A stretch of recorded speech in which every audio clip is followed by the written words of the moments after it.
जय श्री राम। अगर कोई व्यक्ति ये चाहता है कि हमारा दिन मंगलमय हो, शुभ हो, आनंददायक हो और सारा दिन हमारा अच्छे कार्यों में व्यतीत हो, तो हमारे ऋषि मुनियों ने कहा है कि प्रातःकाल जब आप सो करके उठते हैं तो सबसे पहले अपने हाथों में माता लक्ष्मी, सरस्वती और भगवान ब्रह्मा जी का ध्यान करें। तो कहते हैं इस तरह से हाथ कर लें और मंत्र पढ़ें। कराग्रे वसते लक्ष्मी, कर मध्य सरस्वती, करमूले स्थितो ब्रह्मा, प्रभाते कर दर्शनम। हाथ के अग्रभाग में माता लक्ष्मी का ध्यान करें, मध्य में माता सरस्वती का ध्यान करें और मूल में भगवान ब्रह्मा जी का ध्यान करें। कई लोग यहाँ पे कर मूले तो गोविंद ऐसा भी कहीं कहीं पाठ आता है, लेकिन हमारे गुरुजनों ने कर मूले स्थितो ब्रह्मा का पाठ पढ़ाया है, इसलिए हम वही पढ़ते हैं। और इस तरह से हाथ करके 3 बार चूम करके अपने मस्तक में लगाएं।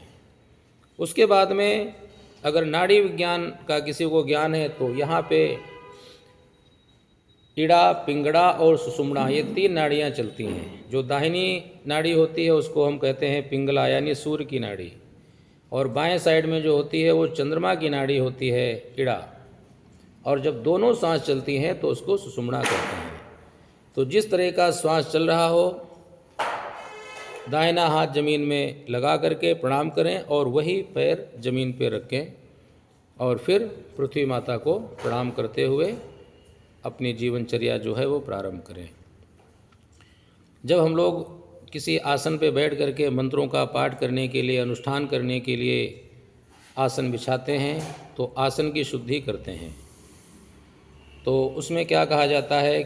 पृथ्वी त्वया धृता लोका, देवी तुम विष्णुना धृता, तुम च धारे माम देवी, पवित्रम कुरु चासनम। हम पृथ्वी माता से प्रार्थना करते हैं कि हे माता पृथ्वी, आपने इस पृथ्वी के ऊपर जितने भी पहाड़ हैं, पर्वत हैं, सभी को आपने धारण किया हुआ है। और हे माता पृथ्वी, आपको भगवान विष्णु ने धारण किया हुआ है, इसलिए आप कृपा करके मुझे भी धारण करें और हमारे आसन को पवित्र करें, ताकि पवित्र आसन के ऊपर बैठ करके मैं भगवान का जो देव कार्य है उसे पूर्ण कर सकूं। तो स्कंद पुराण में वर्णन आता है कि पृथ्वी माता ने जो बड़े बड़े पहाड़, पर्वत, इतनी सारी बड़ी बड़ी बिल्डिंगें, वृक्ष इत्यादियों को धारण किया हुआ है, वो किसके प्रभाव से धारण किया हुआ है? अनंत कोटि ब्रह्मांड नायक भगवान विष्णु हैं।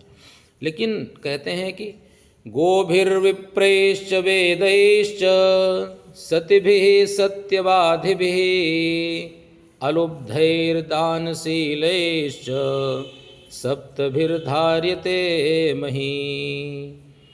कहते हैं गौ माता, जब तक इस भूमंडल पे गौ माता की रक्षा हो रही है, जब तक गौ माता यहाँ पे सुरक्षित हैं, और विप्रैश्च वेद पाठ करने वाले ब्राह्मण जब तक इस धरा पर विद्यमान हैं, नियम निष्ठा पूर्वक गुरु परंपरा से जब तक वेदों का अध्ययन अध्यापन चल रहा है, और वेदैश्च वेद पढ़ने वाले जब तक यहाँ पे लोग हैं, जब तक वेदों का यहाँ पे आदर सम्मान होता है, सत्कार होता है, और सती भी, सती स्त्रियाँ जब तक इस भूमंडल पे विद्यमान हैं, सत्यवाद भी, सत्य बोलने वाला एक भी मनुष्य जब तक इस भूमंडल के ऊपर विद्यमान है, अलुब्धैर दानशीलेश्च, और जब तक निर्लोभी व्यक्ति इस भूमि पर हैं, यानी जिनके अंदर कोई लोभ नहीं है, कोई लालसा नहीं है, कोई कामना नहीं है, जो बिल्कुल निर्लिप्त हैं, और दानशीलेश्च, जब तक दान देने वाले मनुष्य इस भूमंडल पे हैं, तब तक इन 7 के प्रभाव से सप्तभिर्धार्यते मही,